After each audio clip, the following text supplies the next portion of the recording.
Assalamualaikum warahmatullahi wabarakatuh. Selamat pagi semuanya. Salam sejahtera bagi kita semua. Rekan-rekan sekalian, selamat datang dan terima kasih telah bergabung di BCI Talk series ke-10 dengan tema How the Details Are Making a Difference to Design and Project. Perkenalkan, saya Aldea Febrian yang akan memandu acara pada pagi hari ini. Webinar BCI Talk series ke-10 ini diselenggarakan oleh PT BCI Asia dan disponsori oleh Epson Indonesia, serta didukung oleh Construction Plus dan Archify.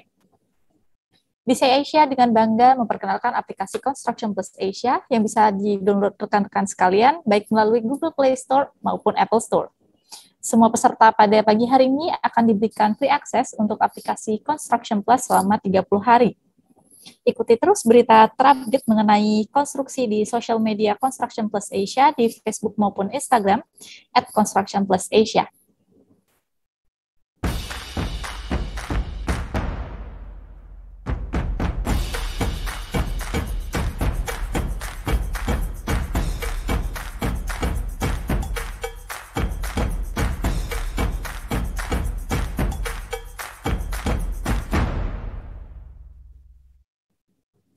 Baik, sebelum forum diskusi pagi ini dimulai, saya akan membacakan tata tertib untuk peserta selama berlangsungnya webinar ini. Yang pertama, webinar BCI Talks memiliki kapasitas terbatas, maka dari itu kami menggunakan sistem first come first serve bagi peserta yang telah melakukan registrasi. Yang kedua, webinar ini akan kami rekam. Seluruh partisipan berhak mendapatkan rekaman webinar serta e-certificate by request yang bisa diajukan melalui email ke tira@bciasia.co.id. Rekaman webinar dan juga e-certificate akan kami proses dalam jangka waktu 3 hingga 5 hari kerja.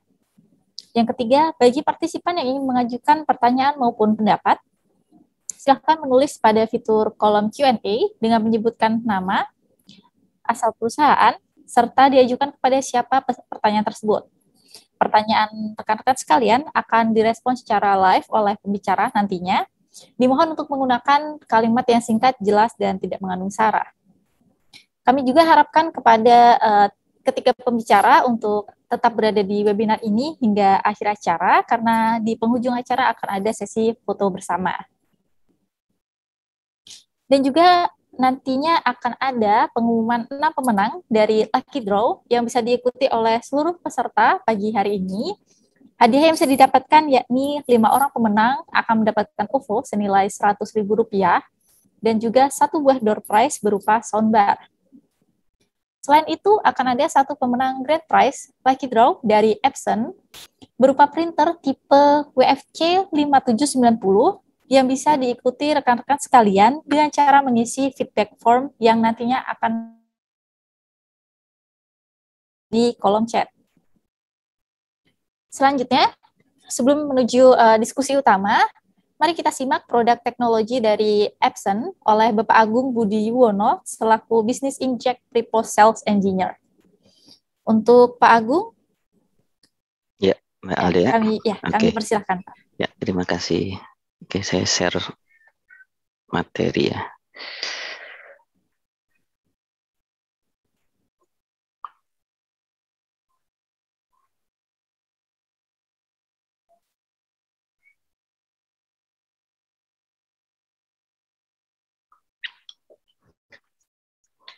Oke, Assalamualaikum warahmatullahi wabarakatuh dan selamat pagi ya buat Bapak Ibu semua.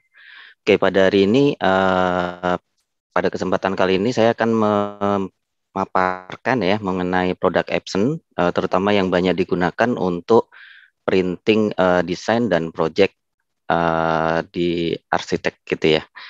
Oke, tema kita pada hari ini adalah how the details are making a difference to design and project. Oke.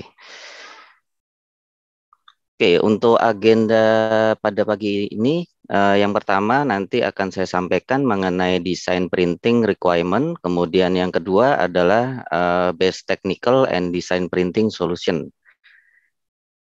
Oke, yang pertama kita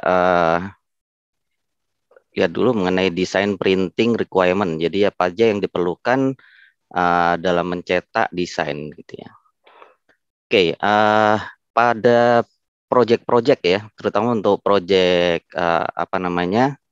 arsitek gitu ya atau konstruksi ini biasanya seperti ini ya urutannya ya. Yang pertama adalah planning atau perencanaan, kemudian studi kelayakan, yang berikutnya adalah briefing, kemudian ada designing ya, perancangan. Setelah dirancang nanti akan diadakan pelelangan atau tender. Setelah tender nanti ada proses construction gitu ya untuk pembangunan, kemudian provisioning and handover, dan yang terakhir adalah maintenance atau perawatan. Oke, dari tahap-tahapan ini kurang lebih 50% ya dari tahapan ini memerlukan pencetakan atau printing gitu ya. Di tahap planning, perencanaan ini juga pasti supaya apa namanya terlihat gitu ya, apa namanya untuk desain konstruksinya ini harus dicetak juga. Kemudian pada perancangan atau designing di sini juga butuh mencetak pastinya. Oke, kemudian untuk konstruksi ya, pada saat pembangunan apa namanya gedung atau proyek tersebut ini juga membutuhkan hasil cetak atau printing gitu ya. Dan kemudian untuk maintenance, di sini untuk maintenance ini biasanya untuk perawatan ya. Jadi untuk tim perawatan gedung ini biasanya dia butuh dokumen yang tahan lama karena perawatan gedung biasanya butuh puluhan tahun gitu ya. Dokumennya apa namanya tahan lama seperti itu. Oke, yang desain printing apa aja sih biasanya yang digunakan pada saat konstruksi ya, yang dicetak apa aja? Yang pertama adalah arsitek desain, kemudian yang kedua adalah interior design, kemudian electrical drawing, kemudian building blueprint dan pemipaan. Oke, kita lihat cetakannya kurang lebih seperti ini ya. Jadi untuk arsitek desain, interior design, kemudian electrical dan lain-lain gitu ya. Jadi ini biasanya memang membutuhkan ketelitian dan tentunya warna gitu ya. Karena terutama untuk interior design ini butuh warna yang bagus gitu ya. Dan untuk plumbing ini dia butuh identifikasi untuk pipa-pipa apa aja yang apa namanya dirancang gitu ya. Karena untuk pipa ini kan biasanya ada pipa panas, pipa gas, pipa air dingin dan lain-lain gitu ya. Jadi ini dibedakan berdasarkan warna. Oke, ini kita lihat apa aja gitu ya yang dibutuhkan dari hasil cetakan dan printer yang digunakan untuk mencetak. Yang pertama untuk hasil cetaknya, ini harus akurat dan detail ya. Jadi ini butuh kedetailan dan akurasi, kemudian tahan air gitu ya. Jadi ini karena dokumennya biasanya pada saat konstruksi itu dibawa ke lapangan gitu ya. Kemudian dokumennya biasanya berpindah-pindah tangan dan rentan terkena cairan gitu ya. Makanya ini butuh dokumen yang tahan air. Kemudian print quality-nya juga harus bagus gitu ya. Kemudian ukuran yang fleksibel, jadi bisa ukuran kecil sampai cetakannya bisa besar. Kemudian save time, di sini mencetaknya juga harus cepat, nggak butuh waktu yang lama. Kemudian dari sisi produknya, ini penggunaannya mudah dan maintenance-nya juga mudah gitu ya. Kemudian low power consumption, dayanya juga rendah. Kemudian koneksinya juga fleksibel ya, karena sekarang zamannya near cable atau wireless ya. Kemudian multifungsi, bisa untuk print, scan, dan copy. Kemudian biaya operasionalnya juga akan rendah gitu ya, yang dibutuhkan. Oke, kita lihat untuk base technical design printing solution. Oke, kita punya cukup banyak ya range untuk produk dari ukuran ini yang paling kiri ini A1 gitu ya, yang 24 inch. Nah, ini bisa digunakan untuk mencetak dari ukuran A4 sampai A1 ya, untuk 24 inch. Untuk yang 36 inch, ini biasanya kita sebut dengan printer A0 ya. Dia juga bisa digunakan untuk mencetak dari ukuran A4 sampai A0. Kita juga punya ukuran yang paling besar adalah 44 inch. Nah, ini merupakan printer yang single function ya. Yang di bawah ini merupakan printer yang multifunction. Jadi dia dilengkapi dengan scanner untuk memindai dokumen hard copy yang mungkin kita udah cetak tapi mungkin belum digitalisasi, atau mungkin kita mau perbanyak dokumennya gitu ya. Oke, di sini kita punya printer yang cocok untuk printing desain ini atau arsitek, yaitu yang tipe 3130. Ini sangat cocok karena dia bentuknya juga cukup ringkas gitu ya, dan dia menggunakan tinta yang tahan lama. Oke, jika untuk printing yang lebih banyak, Bapak Ibu sekalian bisa menggunakan tipe yang 3270 atau 3430. Ini tergantung jumlah print yang dibutuhkan. Oke, yang pertama ini print head Epson. Ini menggunakan teknologi micropiezo ya. Jadi untuk nozzle yang ditembakkan ke media ini bisa diatur sedemikian rupa sehingga presisi ya. Jadi nozzle yang paling kecil ini ukurannya adalah 3,5 pikoliter gitu ya. Jadi ini sangat presisi dan dia juga mempunyai resolusi yang sangat tinggi, yaitu bisa bisa sampai 2880 dan 1400 dot per inch gitu ya. Jadi ini kerapatannya juga cukup bagus gitu ya untuk cetak gambar maupun desain. Oke, kemudian akurasi. Di sini jangan khawatir mengenai akurasi printer teknik Epson. Di sini bisa tingkat errornya atau kesalahannya ini kurang lebih 0,1%. Kemudian presisinya itu untuk cetak garis terkecil itu 0,02 mm. Dan teksnya ini bisa digunakan untuk mencetak sampai 4 poin ya. Jadi sangat kecil ya. Untuk ukuran teks ini bisa detail gitu ya. Oke, kemudian tinta ya. Tinta kita menggunakan jenis tinta pigmen sehingga ini sangat terjamin untuk durability-nya ya. Jadi ini sangat awet dan warnanya juga bagus gitu ya. Dan dia juga tahan air. Jadi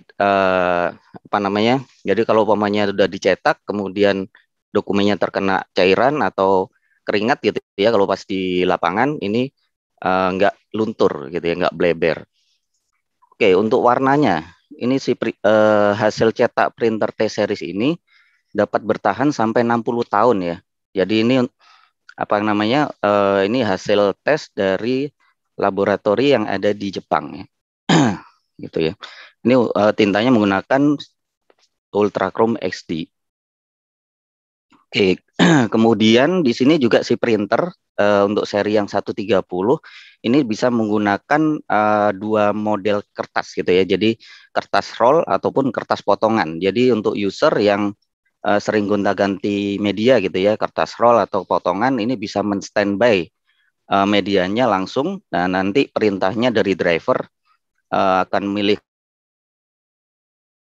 Ini juga bisa untuk mencetak A4, A3 sampai A0 gitu ya. Jadi nggak perlu menggunakan printer yang A3 untuk cetak A3 gitu. Jadi kalau mau butuh yang lebar tinggal pakai printer ini gitu ya.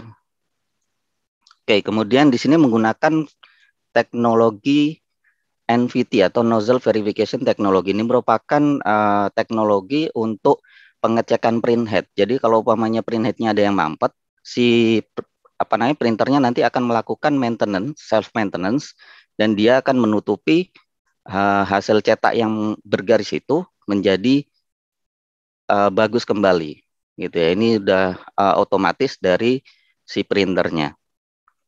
Oke, kemudian ini desain casingnya itu udah anti dust. Jadi printernya kalau umpamanya dibawa ke lapangan gitu ya, kemudian dia biasanya rentan terhadap debu. Nah, ini pembersihannya juga gampang dan debunya juga nggak gampang masuk ke dalam printer supaya nggak clogging gitu ya. Oke, kemudian heat free. Si printer ini menggunakan precision core sehingga dia nggak menggunakan panas sama sekali dan dayanya juga sangat rendah ya. Kita lihat untuk daya yang dibutuhkan untuk printer yang kecil ini hanya 22 watt, sedangkan untuk yang multifungsi yang besar ini 38 watt aja.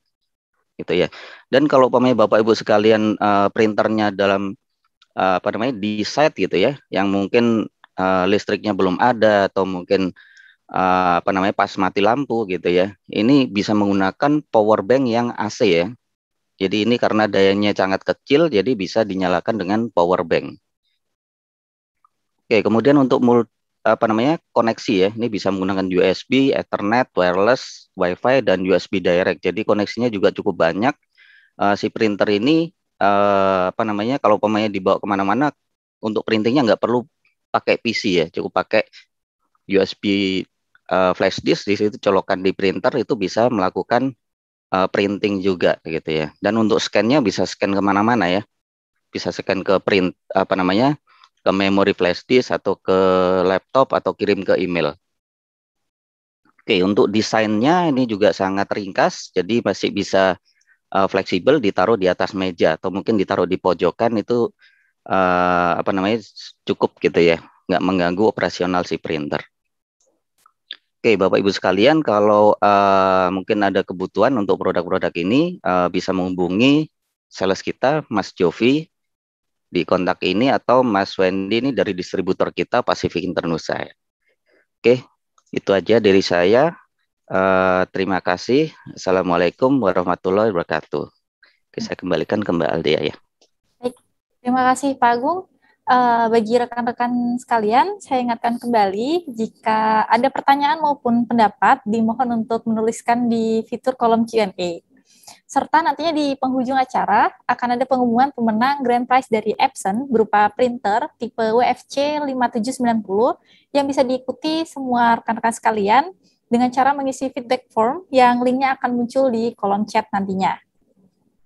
Langsung saja, saya perkenalkan terlebih dahulu moderator pada webinar pagi hari ini, yaitu Bapak Anton Adianto dari BCI Asia selaku Assistant Publishing Manager. Pak Anton nantinya akan memandu acara diskusi utama pagi ini, BCI Talk Series ke-10 dengan tema How the Details Are Making a Difference to Design and Project, disponsori oleh Epson Indonesia, serta didukung oleh Construction Plus dan Archify. Untuk Pak Anton. Baik. Ya, terima kasih Mbak Aldia atas perkenalannya. Selamat pagi semua. Selamat pagi para attendee yang sudah hadir pada pagi hari ini. Perkenalkan, saya Anton Adianto akan mewakili BCI Asia untuk menjadi moderator pada acara forum group discussion How the Details Are Making a Difference to Design and Projects. Nah, untuk diskusi ini 1 jam ke depan kita akan punya 3 narasumber yang sudah menemani kita di pagi hari ini. Pertama adalah Pak Hendriko Nasrun dari selaku Head of Marketing Division dari PT Arkonin. Selamat pagi Pak Hendriko.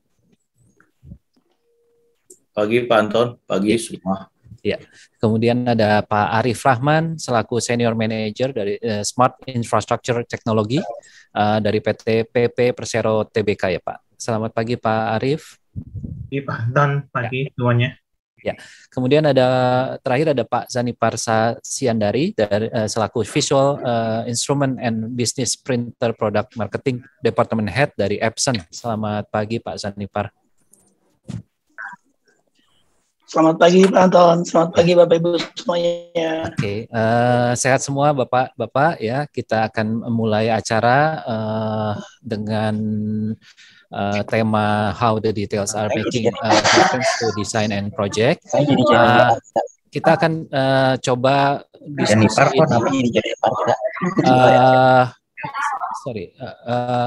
Gimana Pak? Oke. Ya, jadi acara ini kita akan buat semacam diskusi. Tapi sebelumnya kita tahu bahwa dalam proyek ini selalu tadi disampaikan oleh Pak Agung ya. Runutan dari satu proyek, bagaimana desain itu implementasinya seperti apa hingga pelaksanaan dalam sebuah proyek. Jadi saya ingin tanya dulu deh dari awal ini ke Pak Hendriko selaku desainer kan, jadinya mungkin bisa diberikan gambaran seperti apa sih proses dari desain hingga pelaksanaan dalam suatu proyek yang ideal tuh ya, yang seperti yang disampaikan mungkin dengan Pak Agung tadi, dan apa yang dialami di lapangan. Pak Hendriko, silakan Pak. Ya, baik, terima kasih. Assalamualaikum warahmatullahi wabarakatuh. Salam sejahtera untuk kita semua. Ya baik, pertanyaan Pak Ton tadi adalah hal yang sehari-hari kita lakukan di dunia jasa konsultan dan konstruksi. Prosesnya tentunya kalau dilihat dari awal itu kita mulai dari ada penugasan dari pihak owner. Ini mungkin saya coba bicara dikaitkan dengan produk yang juga dibahas pada webinar ini. Jadi proses pertama itu kita memulai dengan mempelajari semacam TOR misalnya untuk memulai suatu desain. Nah, TOR itu dengan semangat paperless biasa kita dapat soft copy, tapi ketika kita ngebahas dari situ kita sudah mulai pasti akan ngeprint gitu ya. Kemudian dari mulai mempelajari kita membuat ada stages design dari mulai konsep, skematik, rancangan pelaksanaan atau develop design, kemudian lanjut lagi ke working drawing atau design engineering detail sampai ke gambar forecon. Sebelum forecon mungkin biasanya perencana melakukan suatu pekerjaan atau unwizing, mewakili owner untuk menentukan kontraktor. Kemudian dari sana setelah ada kontraktor kita buat semacam for construction dan itu berlanjut terus sampai kita perencana punya tugas untuk semacam periodical inspection. Nah, dari proses yang tadi saya sebutkan, walaupun ke depan ini sebenarnya semangatnya paperless, tapi kita tidak bisa lepas dari yang namanya mencetak gambar ya. Artinya paperwork kita itu selalu akan dipakai walau bentuknya dalam kertas yang harus kita biasanya kita review, kita coret-coret di atasnya seperti itu. Itu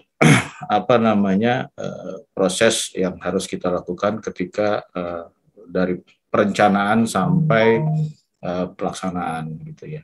Dan juga banyak hal yang secara produk sendiri kita juga harus membuat laporan. Nah, laporan ini walaupun bisa dengan soft copy tetap untuk approval itu harus ada laporan yang dicetak gitu. Nah, itu semua akan menggunakan printer.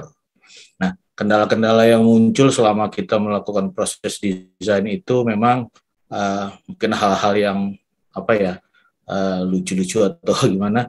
Jadi misalnya kita mau paparan, kita perlu walaupun kita paparan dengan digital, dengan dengan disorot gitu, tapi biasanya tetap kita siapkan beberapa eksemplar gambar, baik itu biasanya dalam A3 atau A4 untuk dibagikan kepada audiens, tim atau owner atau pemberi tugas. Nah, itu yang kadang-kadang menjadi penentu juga karena biasa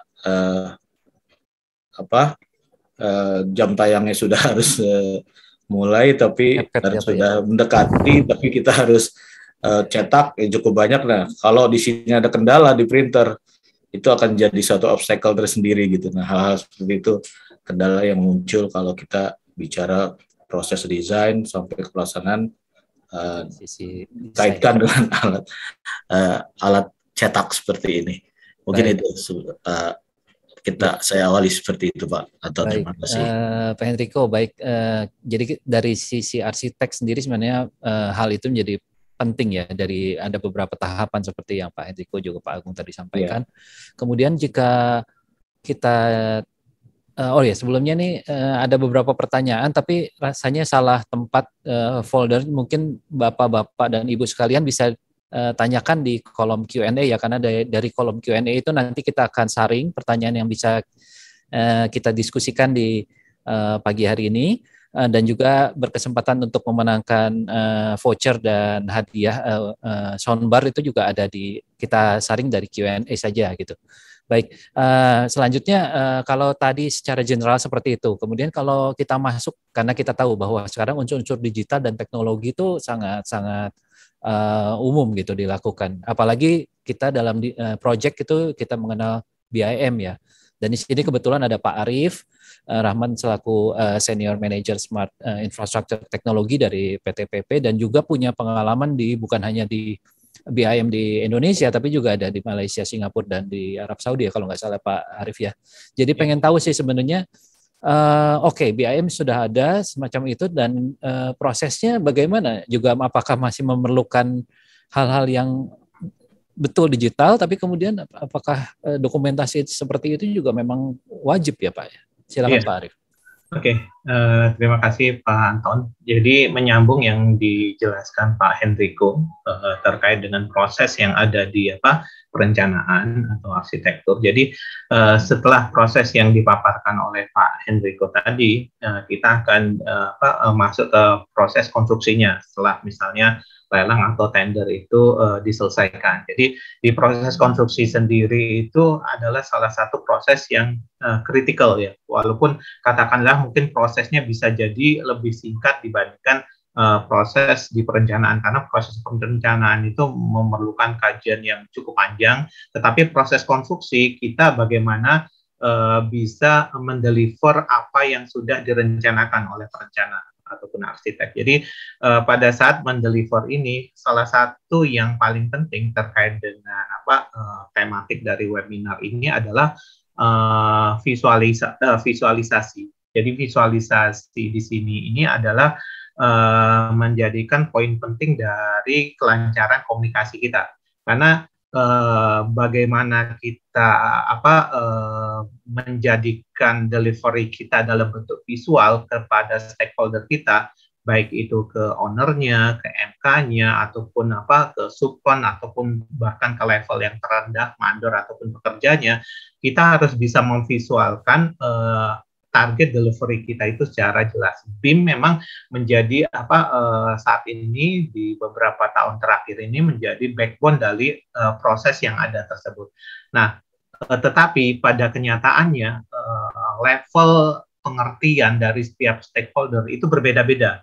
Mungkin di perencana dengan kontraktor itu tingkat teknikalnya atau engineeringnya itu mungkin cukup tinggi. Sehingga pada saat kita paparkan dalam bentuk dalam bentuk kajian teknis itu akan jauh lebih mudah dimengerti. Masalahnya misalnya kita harus berkolaborasi dengan pihak yang non teknis atau non engineer. Nah, dalam hal ini mungkin bisa jadi itu ownernya, bisa jadi itu mandor ke bawah yang tingkat pendidikannya mungkin sedikit lebih rendah dibandingkan kita. Nah, itu kita perlu memvisualkan atau menjelaskan ini juga bukan hanya dalam bentuk model, bukan hanya dalam bentuk visual grafis, tetapi kita perlu perlu cetak hal tersebut. Dan ini juga sesuai dengan standar dan di proses kita, baik itu proses-proses pekerjaan konstruksi, lelang, dan segala macamnya yang ada di aturan SNI kita, itu juga memerlukan printing juga yang jelas. Jadi seperti yang dipaparkan tadi oleh pihak Exxon, saya sangat impress ya bahwa Exxon itu punya teknologi pigment ink, di mana itu water resistant, karena pada kenyataan pada saat kita bekerja di level konstruksi itu kan yang terlibat itu segala macam subkon, segala macam mandor pekerja, yang itu juga mungkin proses dalam proses konstruksi itu sendiri itu juga berbagai macam das, mungkin juga splash water juga terlibat di sana. Sehingga apabila kualitas dari cetakan ini nggak bagus, output yang akan dikerjakan oleh pekerja-pekerja tersebut juga akan menjadi istilahnya itu bisa menjadikan rework, bisa menjadikan potensi kesalahan ke depannya dalam pekerjaan konstruksinya. Jadi output ini sangat dibutuhkan di lapangan, dan itu komunikasi kita baik itu ke owner dan baik itu ke level yang terendah, kita tetap membutuhkan yang namanya visualisasi cetak juga.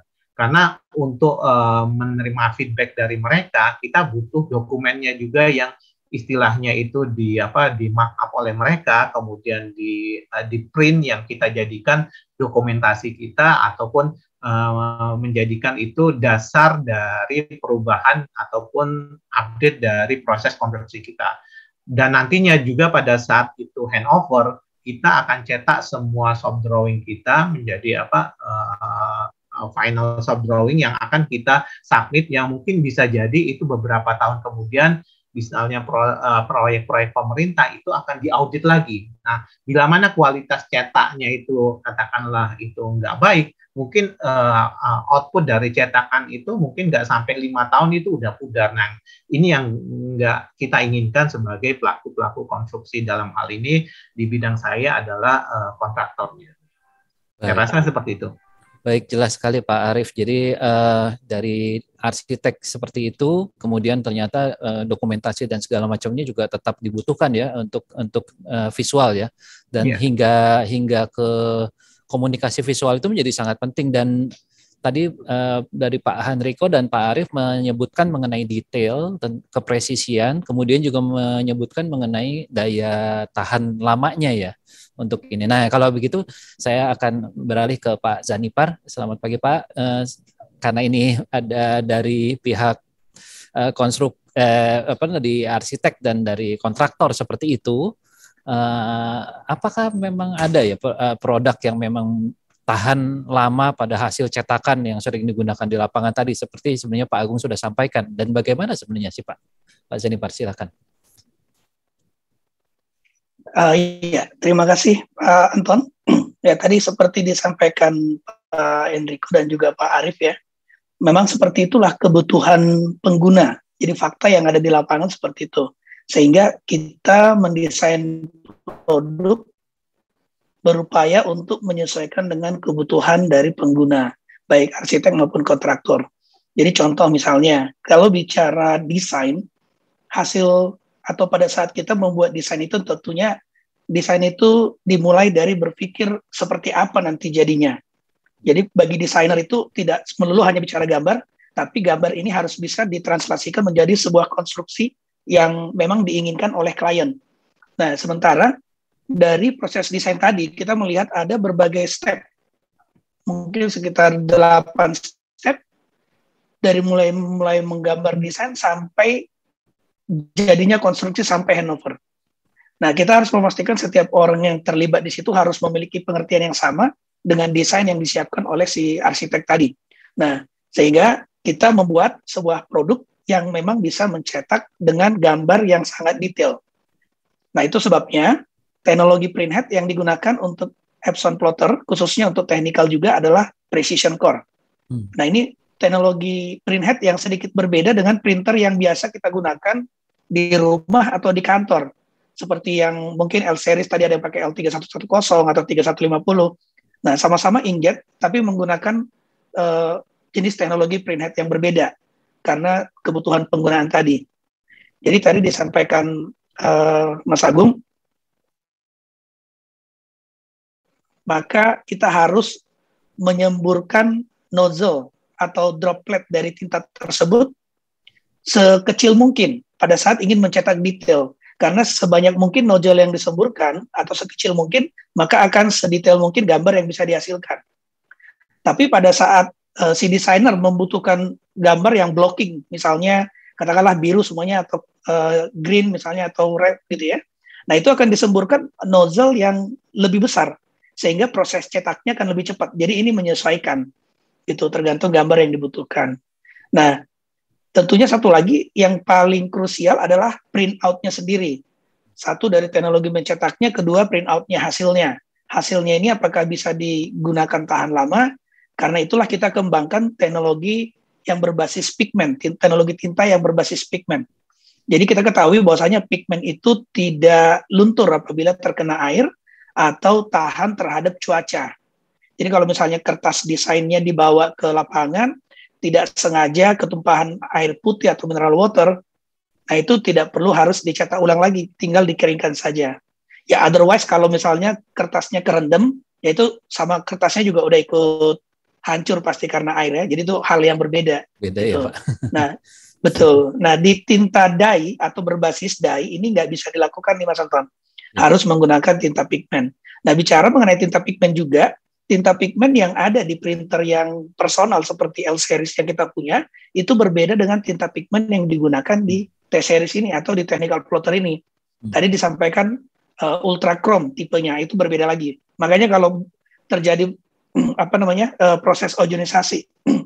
Jadi misalnya gini, kita menyebutkan kalau misalnya hasil cetaknya itu bisa tahan lama, mungkin bisa 50 tahun. Tapi siapa yang melihat lagi 50 tahun ke depan, kan belum pernah terjadi misalnya ya. Sehingga kita melakukan riset dengan menggunakan proses ozonisasi tadi. Nah, sehingga kita lihat perubahan itu tidak terjadi pada saat kita menggunakan teknologi tinta yang pigmen atau ultra chrome tadi. Nah, itu yang sangat penting bagi seorang desainer, seperti yang misalnya saya alami nih, Mas Anton ya. Jadi saya membangun rumah sekitar 8 sampai 10 tahun lalu, saya baru bisa sedikit renovasi tahun ini. Saya kehilangan gambar, saya cari gambar desain yang dikasih oleh si arsiteknya. Nah, pada saat saya ketemu, namanya gambar tuh udah menumpuk 8 tahun yang lalu ya, udah di gudang gitu ya. Pada saat saya keluarkan, nah itu udah nggak jelas lagi. Jadi mau tidak mau pada saat mau bicara ke desainer, harus datang lagi nih ke rumah. Pada kondisi pandemi seperti ini harus menggambar ulang lagi. Nah, kurang lebih seperti itu akibatnya kalau gambarnya tidak tahan lama gitu. Mungkin segitu Mas Anton, terima kasih. Terima kasih Pak Zanipar. Jadi tantangannya seperti itu ya, apa yang dihadapi di lapangan oleh Pak Zanipar, yang mungkin di para customer lain juga akan merasakan seperti itu. Tapi kalau di desainer, di arsitek Pak Hendriko, tantangan apa yang sering dialami ya? Kita tahu bahwa untuk markup sesama tim mungkin lebih mudah menggunakan coret-coret langsung di sebelah ya Pak, kita pakai print yang kita lakukan, atau bagaimana Pak tantangan yang sering dialami oleh project ya, Pak? Baik, ya memang sampai sekarang kita belum bisa fully digital tadi seperti yang di awal saya sampaikan, sehingga memang perlu ada cetakan. Nah, cuma kadang-kadang gini, kalau kita cetak gambar itu satu juga kita punya pertimbangan biaya ini ya, biaya produksi misalnya, sehingga kadang kita mencetak atau untuk asistensi itu kita cukup pakai A3 yang sebenarnya settingan gambar itu adalah untuk A1, sehingga ketika dia dicetak A3, kalau kualitas printernya jelek, itu hal-hal kecil itu bisa tidak terbaca akhirnya. Nah, jadi kadang-kadang pentingnya printer yang berkualitas dan efisien gitu tentunya ya, baik itu secara kualitas dan budget, tapi kita masih bisa baca gitu. Nah, itu yang kadang kendala-kendala yang muncul, dan akhirnya ya terpaksa kita cetak misalnya agak besaran di A2 gitu. Kita niatnya kan menghemat kertas gitu ya. Nah, itu yang salah satu kendala. Kemudian tadi yang sudah saya sampaikan juga di awal, masalah kecepatan juga penting ketika lagi rush hour. Nah, itu kita perlu kecepatan. Kan kadang-kadang lagi butuh cepat, yang macet lah, yang apalah gitu ya printernya. Nah, itu juga sesuatu yang perlu ada inovasi dari printer-printer yang terbaru sekarang. Kemudian juga mungkin media ya, artinya media cetak itu sendiri, tadi kalau Pak Sianabar bilang kan ada yang sifatnya technical plotter, tentunya kan bisa di atas kalkir gitu. Nah, itu juga ketahanannya itu juga ya, artinya kalkir mungkin sekarang sudah tidak ada lagi gitu. Tapi kadang-kadang ada klien yang masih butuh itu, saya juga nggak ngerti kenapa, tapi itu masih ada gitu. Terus tadi juga Pak Sianipar ada komen soal 50 tahun, apakah masih dilihat.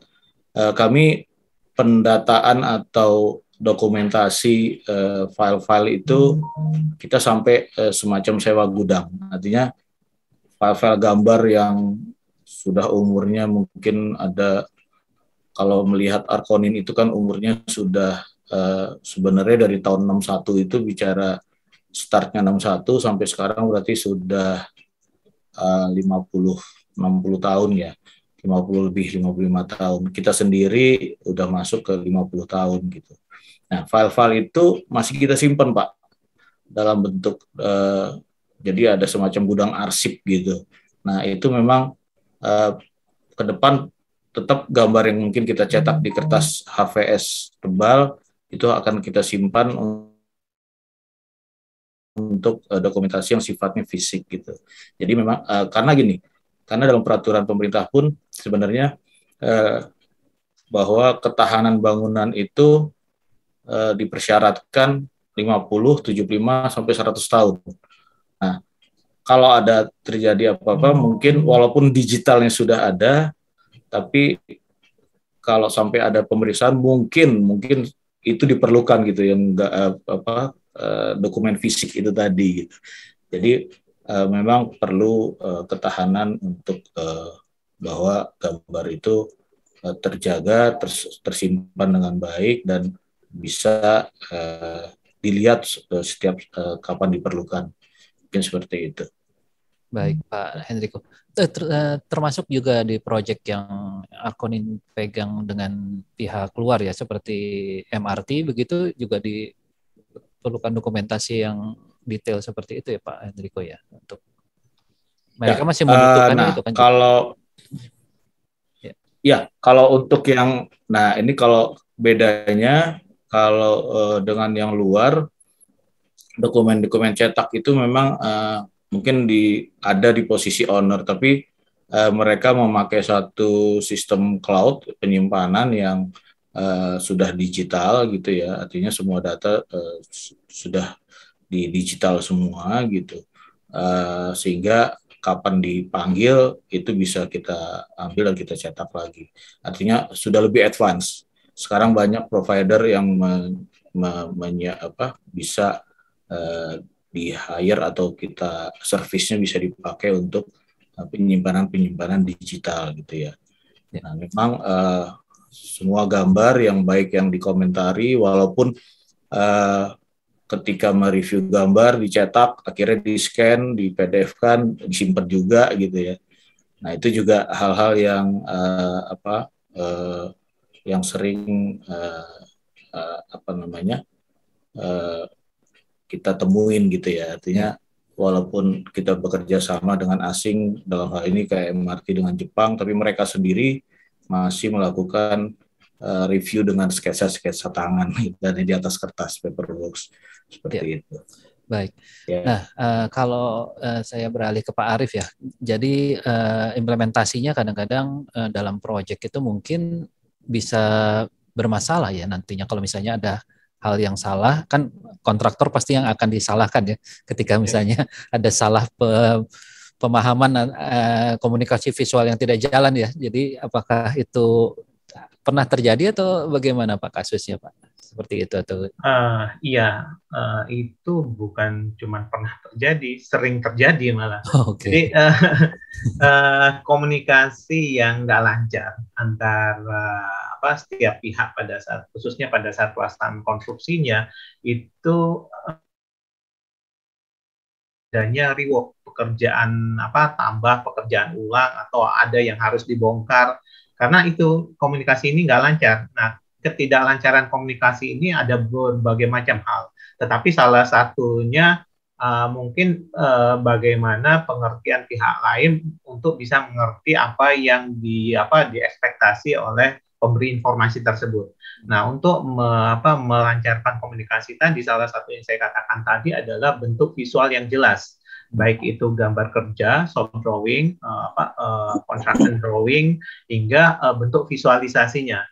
Nah, ada juga sering kasusnya itu pada saat kita mengorder material, mensubmit material yang akan kita pasang di konstruksi.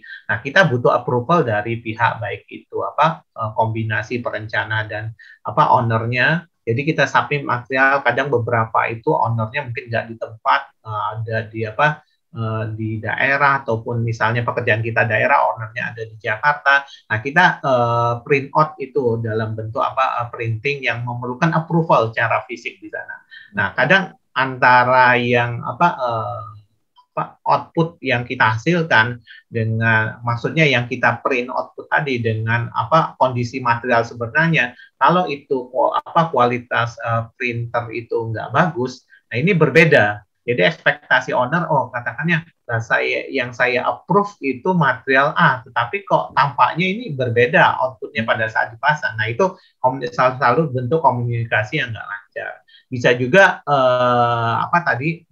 durability dari output printer tersebut, karena pada saat pekerjaan konstruksi kita di lapangan itu kan berbagai macam obstacle yang ada di lapangan, mulai dari dust, debu, air, ataupun yang lainnya. Nah, durability baik itu dari printernya dan output cetakannya ini sangat krusial bagi kita di lapangan, karena pekerja di lapangan nggak mungkin, walaupun di era digital ini bekerja itu sambil melihat HP ataupun melihat tablet, ya tetap yang mereka pakai itu acuannya itu short drawing mereka. Jadi pada saat mereka melakukan delivery pekerjaan konstruksi, ya yang mereka jadi acuan itu short drawing dan detail drawing mereka. Nah, kalau ini nggak jelas, yang dipasang atau yang di deliver di site construction, ya itu mungkin akan berbeda. Nah, ini yang akan menjadikan krusial, yang menimbulkan pekerjaan ulang, rework dan segala macamnya.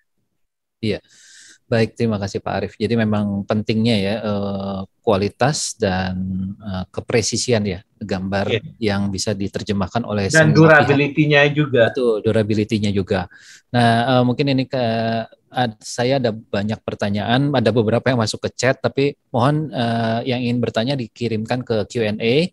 Dan saya sudah baca beberapa pertanyaan nih Pak Zanipar, banyaknya ke Epson nih. Mungkin nanti tim Epson akan menjawab bisa langsung ya Pak ke kolom ini. Tapi ada beberapa yang kita bisa nyambung nih dengan apa yang disampaikan Pak Arief tadi, dengan Pak Hendriko juga. Jadi mengenai hasil cetak yang agar sesuai gitulah. Dari sisi warna misalnya Pak. Jadi dan kepraktisan gitu misalnya. Ambillah satu contoh tadi tentang kepraktisan, adalah bagaimana, apakah ada printer yang sudah terintegrasi dengan scanner, karena mungkin harus ada dokumen yang harus di-scan juga, kita nggak punya soft copy-nya, bisa masuk ke dalam satu berkas dokumen yang sama ketika kita majukan ke tender gitu Pak Zanipar. Bagaimana dari Epson? Silakan Pak. Ya, terima kasih Mas Anton. Jadi untuk kepraktisan tadi ya, karena memang dalam proses bekerja sehari-hari ada beberapa gambar yang berasal dari si arsitek atau si desainer gambarnya, tapi ada juga gambar yang mungkin datang dari klien, tapi tidak tersedia soft copy, yang datang hard copy gitu. Yeah. Nah, kita juga memiliki tipe-tipe printer yang multifungsi, jadi sudah terintegrasi dengan scanner. Tadi waktu presentasi dari Agung disampaikan ada satu blok di bawah tuh, beberapa tipe yang di belakangnya itu ada tanda M. M itu berarti multifunction. Nah, itu secara standar. Jadi contohnya T5430 itu tanpa scanner, tapi T5430M itu ada scannernya. Seperti itu. Nah, kemudian yang kedua, kita juga bisa mengintegrasikan scannernya Epson. Jadi scanner Epson, beberapa tipe, itu bisa diintegrasikan langsung dengan mesin plotter kita yang pada dasarnya tidak memiliki scanner. Jadi bisa menjalankan fungsi scanning tapi dengan hardware yang terpisah. Nah, dua hal itu yang bisa jadi solusi untuk teman-teman dari desainer atau konstruksi apabila ingin melakukan scanning dokumen. Nah, tentunya ada bedanya ya, kalau misalnya contoh, kalau dia sudah built-in, itu berarti ukuran kertas yang di-scan sama dengan ukuran si printer tadi. Yeah. Jadi tadi misalnya contoh 5430M, misalnya bisa scan bisa scan sampai A1 misalnya ya, bisa cetak sampai A1, maka dia juga bisa scan A1 gitu. Tapi kalau scanner yang terpisah, otomatis tergantung ukuran kertas yang bisa diterima si scanner tadi. Jadi kita punya scanner A3, kita juga punya scanner A4. Tapi pada saat mencetak itu kita bisa perbesar. Jadi sumbernya A3 bisa jadi A1 misalnya gitu. Itu bisa dilakukan, Mas Anton. Terima kasih. Tadi menyambung juga Pak Zanipar sekalian, Pak Arief juga menyebutkan mengenai kualitas yang berbeda tuh kadang-kadang jadi backfire buat kontraktor ya. Jadinya misalnya gambarnya seperti ini, ketika salah karena kualitas printernya jelek, jadinya hasilnya seperti apa, diterjemahkannya salah gitu. Nah, kualitas warna itu supaya bisa presisi, ini juga ada beberapa pertanyaan sih, misalnya dari Pak Vicky Aulia ya, dari Bella Putra Intiland ya. Jadi bagaimana dengan kualitas warna yang bisa sesuai dengan antara di monitor, kemudian sama dengan di printer? Apakah bagaimana sih kalau Epson menerjemahkan ini gitu ke permintaan ini? Kayaknya ini hal yang banyak ditanyakan gitu mengenai kualitas warna, kemudian harus sama dengan kualitas printnya gitu Pak, di monitor dan di print. Sini Pak. Ya, nah itu memang sangat common ya untuk desainer apapun ya, karena media input, kemudian proses dan output itu merupakan hardware yang terpisah. Jadi yang harus dilakukan pertama penggunaan color profile yang sama. Jadi color profile yang digunakan misalnya pada saat kita mendesain di Adobe, nah itu sama dengan color profile-nya si monitor. Kemudian nanti dilakukan juga kalibrasi di printernya untuk menyamakan color profile-nya. Jadi something like what you see is what you get nantinya, seperti itu. Nah, tentunya ada juga beberapa software tambahan, misalnya seperti software RIP ya, yang bisa digunakan untuk menyesuaikan warna tadi supaya align semuanya. Jadi tidak ada kesalahan perubahan warna. Tadi misalnya contoh, garisnya di desainnya warna marun, tidak menyebabkan jadi warna coklat akhirnya. Nah, itu bisa interpretasi yang berbeda nantinya kan pada saat desainer di lapangan gitu. Nah, ini sangat fleksibel. Kemudian printer-printer kita juga sudah mendukung emulasi-emulasi yang misalnya contoh yang biasa digunakan oleh software designer. Jadi kenapa? Jadi gini Mas, kita itu dulu punya plotter dan pertama kali memang kita pada saat keluarkan plotter itu maksudnya di segmen fotografi gitu. Pada saat beberapa puluh tahun yang lalu ya gitu. Sehingga setelah kita lihat kebutuhan-kebutuhan teknikal ini, itulah sebabnya Epson meluncurkan khusus yang seri T. Jadi kalau misalnya plotter kita ada seri P, ada seri S, ada seri T, ada seri F gitu. Jadi kita mengeluarkan seri T yang khusus untuk teknikal. Jadi yang memang secara desain si produk dari awal sudah khusus untuk penggunaan atau environment dari si arsitek, environment dari engineering dan juga dari konstruksi seperti itu. Sedangkan yang untuk fotografi nanti ada lagi, atau yang untuk tekstil bahkan ada lagi nih ininya gitu. Seperti itu kira-kira Mas Anton.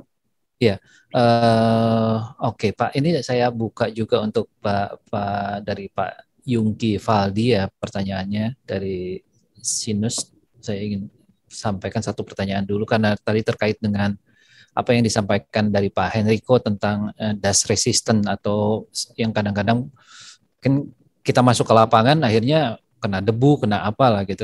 Apakah ada weather resistant dan high print quality-nya itu ketahanan terhadap debunya apakah ada Pak juga di produk-produk lain produk dari Epson? Ya, jadi kita mengerti ya bahwasanya teman-teman yang biasa di proyek itu harus berhadapan dengan cuaca yang berbeda atau debu atau kelembapan udara yang berbeda gitu ya pada saat kita menjalankan proyek-proyek. Nah, sehingga bukan hanya bicara print out-nya saja, pertama desain si printer itu sendiri kita mendesain supaya debunya tidak bisa masuk ke dalam area printing atau print head atau area bagian kertas kita, pemasangan kertas lah pada saat print head itu ketemu dengan kertasnya gitu. Gitu. Jadi benar-benar aman dan ketutup gitu. Nah, kemudian yang kedua dari sisi tintanya tadi. Jadi tinta ultra chrome tadi itu memang pada saat sudah kita cetak itu bisa dibilang tahan cuaca karena memang komposisi pigmen yang digunakan itu sudah diuji, makanya proses yang kita lakukan untuk menguji ketahanan tinta tadi itu adalah ozonisasi. Karena ozonisasi yang semakin buruk gitu. Dan ozonisasi itu sudah mewakili kondisi cuaca yang biasa dihadapin baik panas ataupun baik lembab atau misalnya kering seperti itu. Nah, kalau misalnya hasil cetakan yang digunakan di lapangan seperti biasa ya, arsitek atau engineer kan tuh memaparkan gambarnya, membuka, kemudian biasa ditimpa pakai batu bata kan gitu ya, kurang lebih ya, kemudian dibiarin, itu kerja lagi terus ada debu, ada apa gitu ya. Nah, pada saat itu karena memang serapan tinta, pigmen tadi itu akan sangat bagus pada saat dicetak di atas kertas ya, tentunya kertas-kertas yang direkomendasi dan itu kertas-kertas yang kompatibel itu adalah kertas yang memang banyak dipakai di lingkungan arsitek atau lingkungan konstruksi. Misalkan seperti kalker atau tracing paper juga bisa dicetak gitu ya. Nah, itu yang memang membuat bisa tahan lama gitu. Bahkan kalau misalnya pun ada satu kertas yang khusus dengan medianya yang cukup baik, dicetak dengan pigmen, itu juga membuat kualitasnya bisa sangat baik gitu. Nah makanya kita juga melakukan pengujian secara internal ya, jenis-jenis kertas yang biasa digunakan oleh arsitek. Kemudian kita cetak dengan tinta ultrachrome tadi, kemudian kita berikan lagi kepada arsiteknya atau kepada desainernya, apakah kira-kira ini memenuhi kebutuhan mereka atau tidak, seperti itu. Baik Pak Janipan, terima kasih informasi. Tadi kayaknya saya akan kembali ke Pak Hendriko. Membantu banyak nggak Pak ya hal gitu? Karena tadi kan sebut juga tentang medianya kalkir ya, karena masih ada yang pengen kalkir juga, zaman kita kuliah masih kalkir gitu ya. Dan bagaimana Pak Hendriko? Apakah ini membantu banyak Pak Hendriko ya? Ya, mungkin sedikit flashback kalau kita mungkin dari zaman kita dari awal sekitar 80-90 itu kan masa-masanya kalkir dan cetaknya itu untuk duplikasi adalah blueprint ya. Nah mungkin kalau melihat ke belakang seperti itu, memang sepertinya blueprint saat itu adalah yang cukup tahan ya, artinya reliability-nya sama durability-nya kalkir blueprint itu cukup kuat gitu, sehingga disimpan pun sudah sekian lama kalau dibuka tuh masih bisa terlihat gitu. Nah, berkembang dengan lama-lama masuk ke era 90 itu sudah mulai cetak langsung, kita tanpa kalkir cetak kertas di HVS. Nah, cuma itu tadi masalah-masalah durability tadi, kemudian berkembang karena memang gambar kita juga tidak hanya hitam putih, mulai misalnya ada notasi-notasi yang kita kasih warna merah atau kuning atau apa. Nah itu menjadi kebutuhan yang sekarang sangat ini ya. Jadi memang cuma saya sendiri juga sampai sekarang nggak tahu apakah tempat cetak blueprint masih ada apa enggak. Seperti misalnya daerah Tugu Tani itu masih ada apa enggak tuh cetak blueprint gitu. Tapi sekarang memang saya lihat semua sudah cenderung ke cetak kertas biasa AVS ya. Mungkin kalkir itu 1 tahun 2 tahun lalu masih ada, tapi 2 tahun belakangan ini memang sudah nggak ada lagi sih sebenarnya. Tapi masih ada lah waktu itu. Gitu.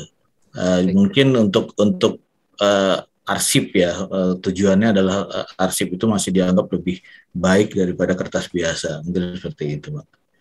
Baik Pak Hendriko. Pak Arief, kalau misalnya bisa dibandingkan dengan apa yang terjadi mengenai ini dengan di luar negeri gitu Pak, terkait dengan dokumentasi, sebenarnya dokumentasi di Indonesia dan aturan dokumentasi Indonesia dengan di luar itu seperti apa? Karena Bapak punya pengalaman di luar juga Pak Arief. Silakan Pak Arief.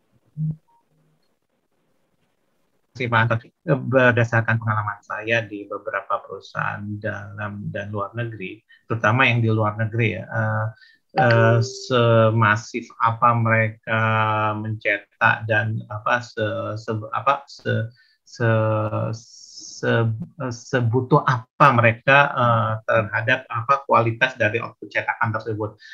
Saya lihat ini kalau di luar itu sangat krusial, apalagi seperti yang dikatakan Pak Hendriko tadi, udah dekat deadline-nya. Durability dari printer itu sangat krusial sekali. Bahkan kita sangat mengandalkan istilahnya deadline itu sangat penting, karena equipment dan segala macamnya itu nggak bisa jalan itu sebelum deadline itu di-approve. Ya, padahal istilahnya alat-alat berat kita itu udah ready, equipment kita itu udah ready, tetapi hanya nunggu approval ini, dan approval ini sangat krusial untuk dilakukan di saat hari H-nya, katakanlah hari H pada saat approval tersebut. Jadi saya lihat pengalaman saya itu di luar negeri itu kita bisa semuanya harus standby pada saat hanya untuk nunggu output dari printer itu, memastikan semuanya sesuai dengan yang ada di monitor kita. Jadi tiap-tiap engineer, tiap-tiap hingga manajer itu mengklarifikasi sebelum itu kita submit ke baik itu ke owner ataupun ke MK-nya. Dan ini saya lihat itu malah di luar itu sangat sangat presisi dan mereka sangat concern terhadap output dan kualitas dari printer itu tadi. Dan ini saya lihat itu dibandingkan concernnya di dalam itu nggak terlalu, karena mereka anggap itu udahlah kita revisi lagi kemudian aja gitu ya. Tapi kalau di luar itu sesuatu yang nggak bisa diterima. Jadi kalau itu udah salah dari awal, itu mereka anggap pihak kita atau perusahaan kita itu nggak kompeten untuk menjalankan proses konstruksi yang diberikan kontraknya tersebut. Baik Pak Arief, artinya memang kepresisian dan kecepatan dan memang durability itu penting, dan saya juga menyambung apa yang disampaikan Pak Arief tadi dengan pertanyaan dari Pak Zahrul Basima dari DNA Corporation, mungkin ke Pak Zanipar nih Pak. Jadi kan butuh cepat nih Pak, butuh durability-nya kuat, kemudian tintanya juga jangan cepat habis lah gitu intinya, ataupun kalau ada apakah ada pengganti gitu loh, tambahan untuk beberapa ukuran gitu dengan berbagai tipe printer yang Epson yang Pak Zahrul pakai ini Pak, juga seperti menyambung apa yang disampaikan Pak Arief tadi tentang durability. Pak Zanipar silakan. Ya, terima kasih Mas Anton. Jadi yang pertama kalau kita bicara tinta dulu ya. Jadi kita memang menyediakan berbagai ukuran tinta untuk masing-masing printer. Jadi misalkan contoh, ada yang berkapasitas 100 ml, ada juga yang berkapasitas 350 ml. Nah tentunya pada saat pengguna membeli yang kapasitasnya tinggi, maka secara total cost-nya nanti atau printing cost-nya akan lebih ekonomis atau bisa dibilang lebih hemat lah, seperti itu. Nah itu juga bisa digunakan sebagai salah satu cara lah ya, taktis untuk menghemat biaya cetak. Karena pada saat kita beli printer itu pertama kali, yang tinta yang include di dalamnya sebenarnya adalah tinta startup ya. Karena pada saat tinta itu dipasang, kemudian si printer akan lakukan charging, kemudian masuk dulu. Sehingga nanti tintanya kelihatan, tintanya sudah langsung berkurang nih, saya perlu beli tinta lagi nih. Begitu mau beli tinta, kita sangat sarankan untuk membeli tinta yang high cap. Tentunya apabila penggunaan atau volume printingnya cukup banyak atau cukup besar, seperti itu. Nah, kedua, dari sisi print head sendiri ya. Pertama, kalau kita bicara durability itu kan pertama mesinnya dulu nih. Mesin dan hasil cetak. Mesin itu related kepada investment, hasil cetak itu nanti related kepada customer ya. Apakah sudah sesuai atau tidak gitu, atau bisa digunakan dalam waktu yang lama. Nah, kalau dari mesin ini sendiri pertama karena menggunakan teknologi heat free. Jadi heat free ini adalah teknologi yang digunakan oleh Epson untuk tas print, jadi termasuk printer dokumen ataupun printer teknikal seperti ini. Nah, dengan teknologi heat free, besaran listrik ya atau daya yang digunakan itu sangat kecil. Tadi disampaikan itu mungkin konsumsi listriknya hanya 22 watt. Nah, Bapak Ibu bisa bayangkan 22 watt itu kan sebenarnya konsumsi listrik barang rumahan ya, bukan barang industrial. Tapi kita gunakan untuk industrial gitu. Nah, kedua, dengan mengurangi konsumsi listrik, ada banyak hal yang kita bisa kontribusikan. Pertama, direct impact-nya adalah cost, biaya listrik pun akan berkurang. Jadi mungkin kalau satu perangkat 22 watt, satu printer mungkin nggak akan kerasa. Tapi kalau kita punya 3 atau 4 printer, digunakan setiap hari, dikali 20 hari kerja, dikali berapa bulan, nah itu akan terhitung untuk berapa persen kita bisa hemat listriknya. Kemudian yang kedua, semakin besar listrik yang masuk kepada sebuah perangkat elektronik, pasti akan semakin besar panas yang akan diakibatkan. Makanya dengan listrik yang rendah tadi, kita menyebutnya heat free karena efek panasnya itu tidak besar. Sehingga kalau produknya tidak panas, maka kualitas atau ketahanannya atau durability-nya akan lebih lama. Gitu. Nah ini tentunya akan terkait dengan investment dari teman-teman arsitek atau teman-teman desainer semuanya. Gitu. Nah kemudian yang selanjutnya itu adalah kalau kita bicara durability juga, produk ini juga memiliki spare part yang sangat sedikit ya dibanding dengan plotter-plotter yang lain, sehingga dengan spare part yang sangat sedikit maintenance-nya akan berkurang dan juga biayanya akan berkurang dan device uptime-nya akan lebih lama. Gitu. Nah itu juga benefit yang didapatkan kalau menggunakan printer teknikal yang dikeluarkan oleh Epson tadi. Nah at the end sebenarnya dengan teknologi heat free dan juga dengan printhead precision core tadi, itu juga salah satu kontribusi Epson secara worldwide atau secara korporasi untuk mendukung Sustainability Development Goal yang dicanangkan oleh PBB pada Paris Agreement beberapa tahun yang lalu gitu. Saat ini kita tahu bahwasanya mungkin setelah pandemi kita semakin aware ya, karena dulu kita biasa misalnya berkendaraan, langit udah nggak terlalu biru kita lihat, tapi begitu pandemi kemarin kita lihat, wah langit Jakarta ini biru banget gitu. Nah di sini makin banyak kesadaran bahwasanya ternyata perilaku yang kita lakukan selama ini banyak mengemisikan karbon. Nah dengan menggunakan teknologi heat free ini, emisi karbonnya itu sangat rendah. Jadi dengan emisi karbon yang sangat rendah, maka kita mengurangi panas yang ada di planet kita ini gitu. Jadi Epson saat ini ingin mencapai 14 dari 17 pasal Sustainability Development Goal yang dicanangkan oleh PBB, dan kita targetnya itu pada tahun 2030 kalau saya tidak salah itu zero carbon. Jadi termasuk produksinya kita juga udah bisa dibilang menerapkan circular economy ya. Jadi tidak bahkan kita juga merecycle bahan-bahan yang masih bisa digunakan untuk jadi bahan raw material dari sebuah produk demi kelangsungan planet kita gitu. Jadi mungkin pada saat kita bicara menghemat, ini saya lewat sedikit ya Mas Anton ya, pada saat kita bicara save the planet, tidak melulu hanya mengurangi printing saja atau mengurangi penggunaan kertas. Penggunaan kertas satu hal memang akan diperlukan, tapi bagaimanapun seperti yang disampaikan Pak Arif dan Pak Enrico tadi, print out itu tetap dibutuhkan pada saat kita melakukan pekerjaan di lapangan, atau bahkan pada saat handover, dan bahkan juga pada saat audit sampai 50, 75, atau 100 tahun ke depannya. Tapi bukan hanya masalah print out-nya saja, kita juga harus sadar bahwasanya kita juga harus menggunakan perangkat-perangkat ke energi dan juga pengurangan emisi karbon tadi. Nah, mungkin itu tidak hanya bicara durability dari produk, durability dari print out, tapi durability dari lingkungan kita. Itu yang sangat penting, Mas Anton. Terima kasih. Betul, Pak. Jadi sehebat apapun teknologi, harusnya tetap mendukung kita sebagai penggunanya ya Pak ya, untuk tetap bisa memakai dan hidup di bumi ini ya Pak ya, untuk lebih ini. Sebenarnya ini ada memberikan manfaat yang baik.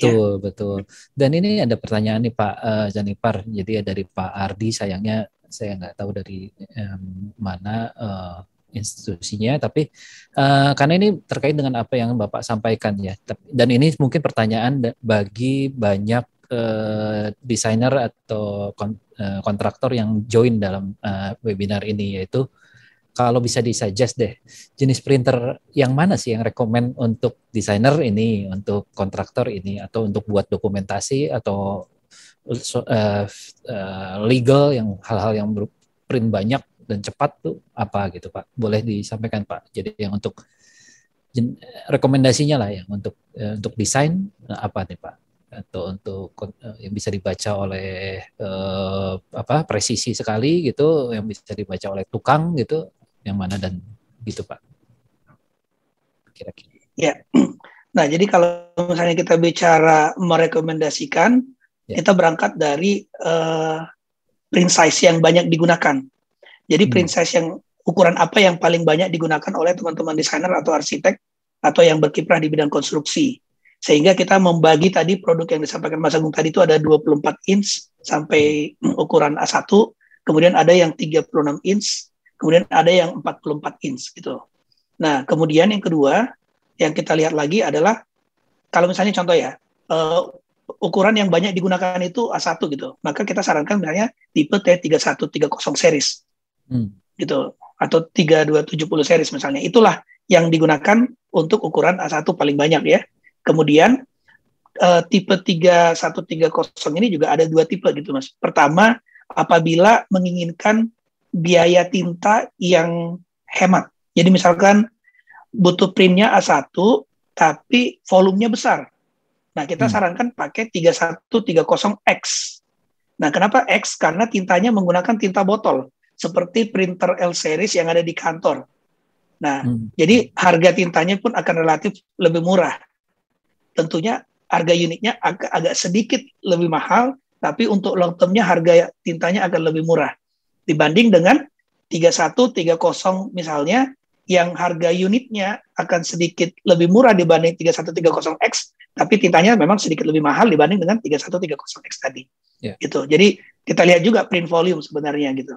Kemudian apabila menggunakan print yang di atas A1 tadi atau A0, nah kita sarankan menggunakan tipe printer T-series yang diawali dengan angka 5. Jadi 5270, 5430, 5430M gitu. Angka 5 itu berarti dia bisa sampai A0 gitu. Ada tipe yang selanjutnya adalah T7 series. Nah, 7 series ini memang biasa digunakan oleh bidang-bidang yang bukan konstruksi atau bukan desainer. Umumnya dipakai untuk dinas kehutanan atau di manufacturing atau di segmen-segmen lainnya. Jadi kalau bicara buat teman-teman yang berkiprah di arsitek, di interior designer atau di konstruksi, kita menyarankan tipe T3 series dan juga tipe T5 series. Seperti itu. Mas Anton. Juga dengan mungkin bisa menjawab dari pertanyaan Pak Ardi, juga para desainer lain ya, untuk mana yang direkomendasikan. Mungkin Pak Hendriko rasanya asik ya kalau misalnya Epson bisa nyoba dulu ya Pak Hendriko ya di Icon. Saya sedikit mau cerita juga nih.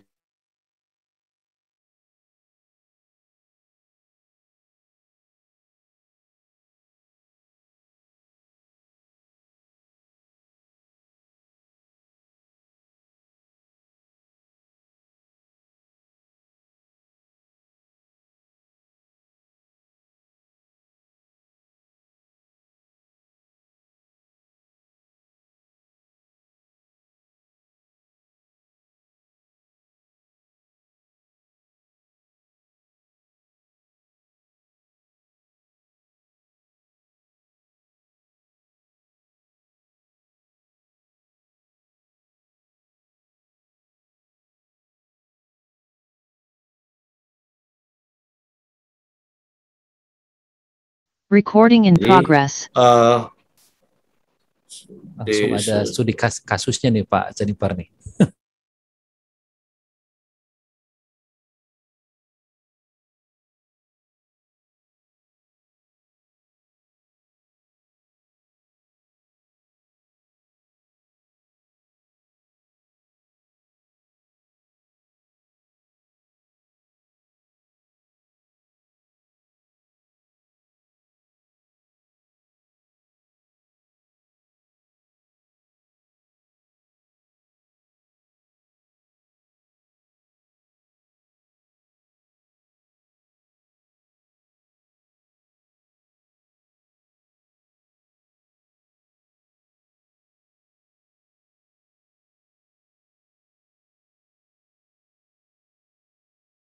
Recording in progress. Ya, berubah. Nah, ini gambar kebetulan terkait sama. Kelihatan. Nah, ini kan ngelihat gini aja udah riweh gitu ya. Mumet, Pak. Ketika dicetak A3, nah ini ada CTB-nya beda-beda gitu. Ini masih gambar perencana. Ini belum keluar lagi dari gambar yang Pak Arif yang sudah sifatnya soft drawing, itu akan lebih riweh lagi. Mungkin kalau di kontraktor cetaknya sudah sesuai A1 karena dibawa ke lapangan. Tapi kalau kita di perencana kadang-kadang ya itu tadi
Recording in dari progress. tadi kan disampaikan oleh Pak Hendriko, ya kalau di desainer ya begitu. Dan ketika masuk ke pelaksanaan memang harus presisi sekali ya Pak ya, dan butuh ukuran yang besar-besar dan mungkin A0, A1 gitu ya Pak ya, untuk memberikan penjelasan yang lebih spesifik. Dan bagaimana ketika saya sih pernah lihat beberapa hasil dari print ataupun dari display dari BIM yang menyambungkan antara arsitek, sipil, dan ME. Kan itu ruwet banget itu Pak. Bagaimana Pak Arif?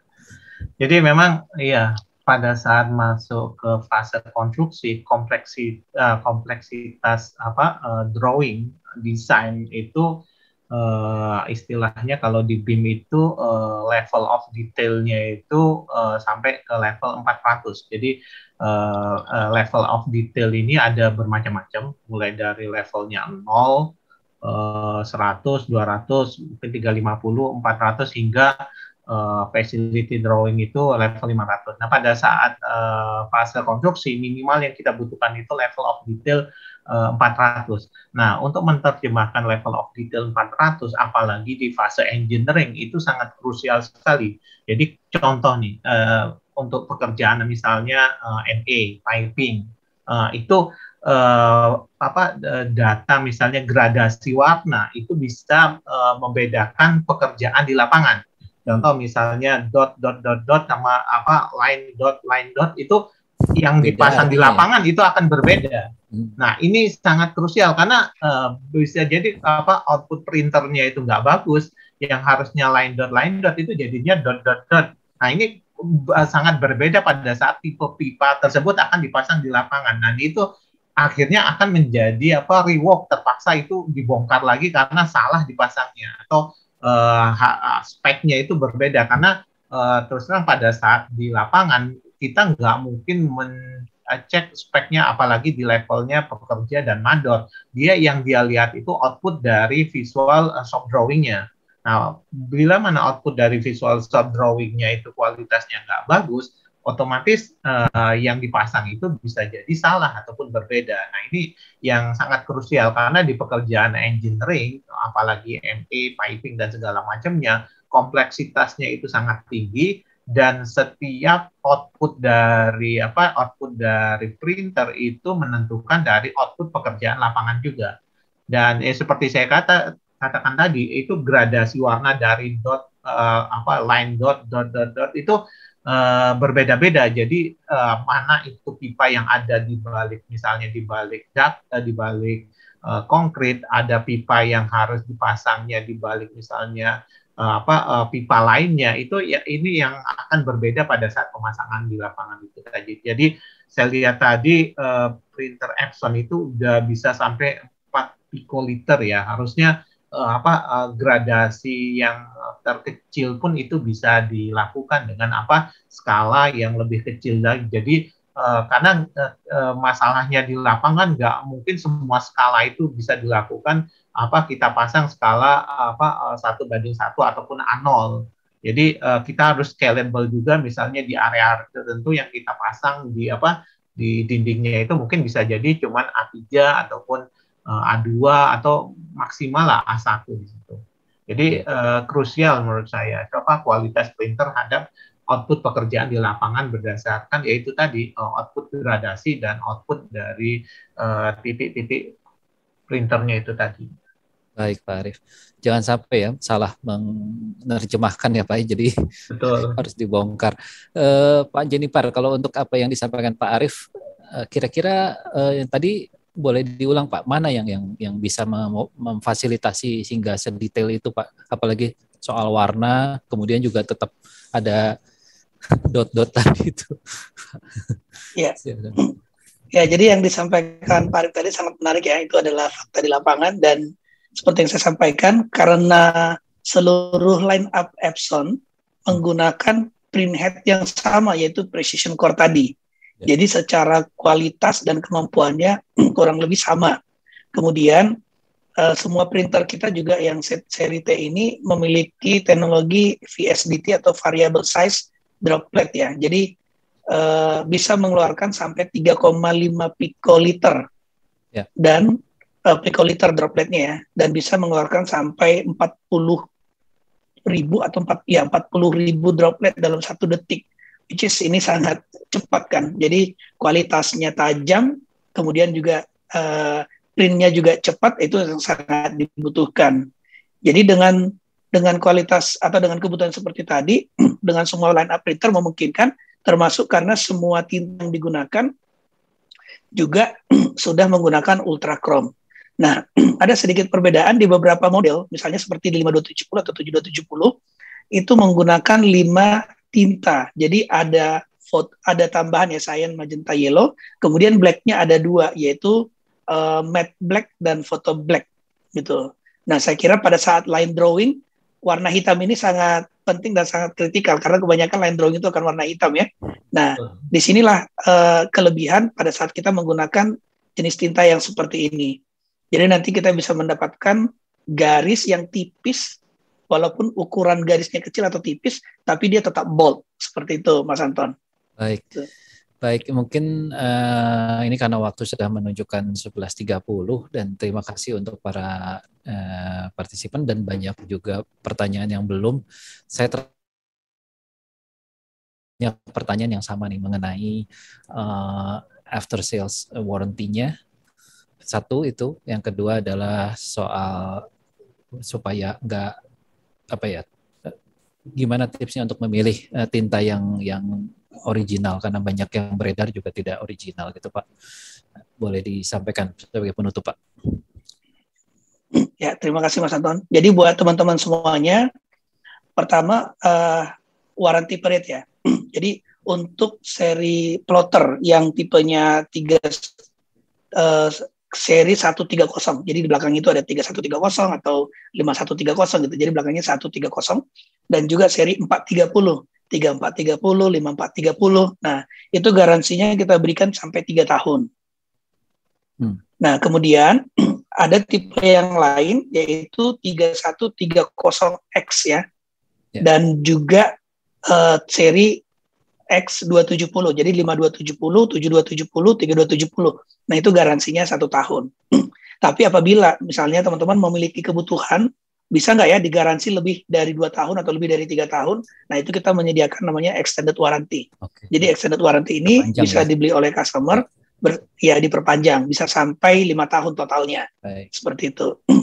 Dan kemudian mengenai tinta tadi, ya memang tidak bisa dipungkiri, ini adalah permasalahan awam ya. Tinta ini nggak hanya di printer teknikal saja, buat teman-teman semuanya, di printer-printer yang biasa juga selalu ada orang yang ingin memang mengambil kesempatan untuk mendapatkan bisnis dari penggunaan tinta tadi.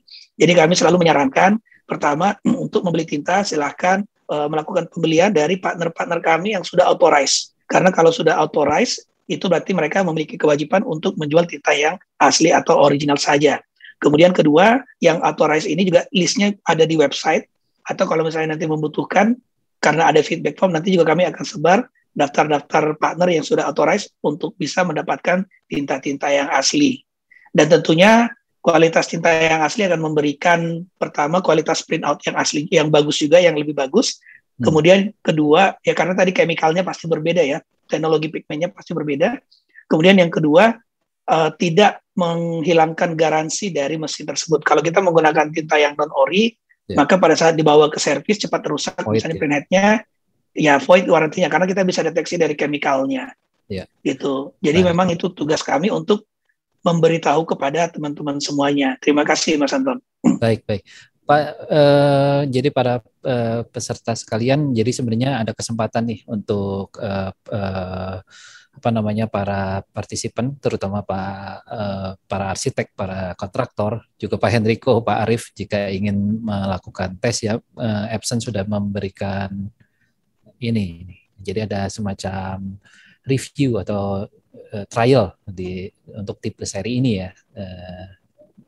Silakan dicatat Pak Jovi nomornya, kemudian emailnya untuk bisa melakukan tes dan pencobaan high quality printout-nya ya. Bagaimana bisa melihat sesuai dengan periodenya 1 sampai 31 Oktober ya Pak Janipar ya, betul ya Pak? Ya, betul. Ya, betul. Sebenarnya terakhir Pak Janipar, sebenarnya yang diberikan untuk grand prize ini tipe 5790 itu apa sih Pak? Ininya yang mana sih Pak itu? Ya, terima kasih Mas Anton. Tadi saya mau interrupt sedikit loh sebelumnya. Jadi printer yang kita berikan yang untuk jadi grand prize ya, itu bukan printer teknikal ya, unfortunately. Yeah. Jadi saat ini kita menyediakan printer yang bisa digunakan mencetak dokumen ukuran A4. Tapi teknologinya sama, menggunakan precision core juga. Kemudian tintanya juga menggunakan Durabright juga gitu. Yeah. Jadi nanti dari situ juga bisa terlihat kualitasnya ya. Itu Mas Anton, terima kasih. Baik, terima kasih atas pemaparannya, juga diskusinya, dan juga kasusnya tadi Pak Hendriko, juga Pak Arief, bagaimana tadi sudah disampaikan apa yang terjadi dan tantangannya di dalam proyek ya. Juga para partisipan juga terima kasih atas pertanyaannya hingga 100 berapa ini di jumlah antara Q&A dengan 100, saya agak itu matematiknya agak lewat nih. Tapi ya, terima kasih atas partisipasinya, juga diskusi ini menjadi sangat hidup. Ternyata tidak sengaja, tidak kita sangka kita sudah sampai 11.35, sebentar lagi itu sudah lunch time. Terima kasih atas partisipasi dan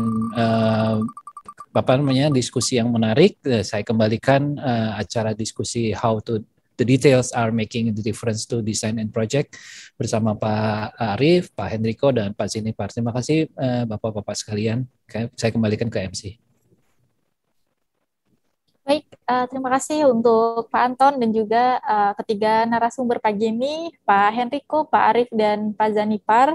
Diskusi cukup menarik ya, juga kita mengerti tentang produk Epson lebih banyak juga, terutama untuk cetak yang teknikal ya. Baik, setelah ini langsung saja mari kita saksikan pengumuman 5 pemenang yang berhak untuk mendapatkan OVO sebesar Rp100.000 dan juga satu pemenang akan mendapatkan door prize berupa soundbar. Baik, bisa dibantu?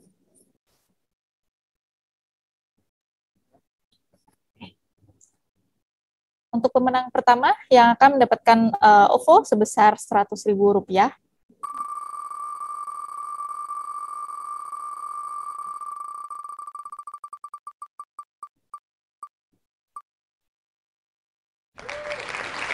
Untuk yang pertama, selamat untuk Fitruvian Roni Satya.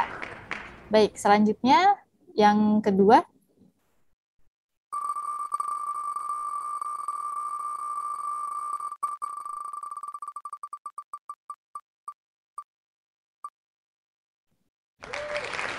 Yang kedua, selamat kepada Wulan Utami.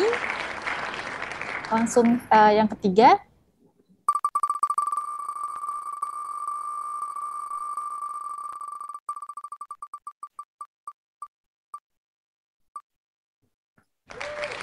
Untuk pemenang ketiga, selamat untuk Joseph Adiono Kardipo. Untuk pemenang yang keempat,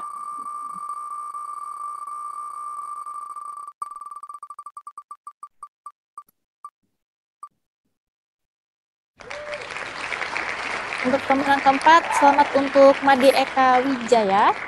Dan pemenang yang kelima, terakhir, untuk mendapatkan OVO sebesar Rp100.000.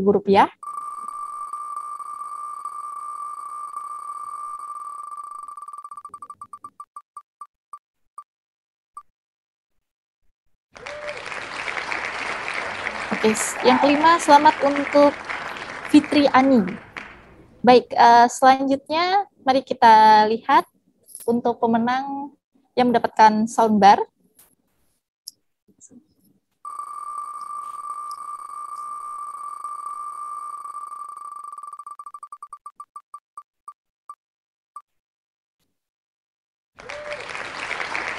Untuk yang mendapatkan soundbar yaitu Das Serang. Baik, selamat untuk mendapatkan satu buah soundbar. Dan setelah ini langsung saja kita undi grand prize yang paling ditunggu-tunggu untuk rekan-rekan sekalian yang telah mengisi feedback form dan berkesempatan untuk mendapatkan printer Epson WFC 5790. Baik. Kita lihat bersama.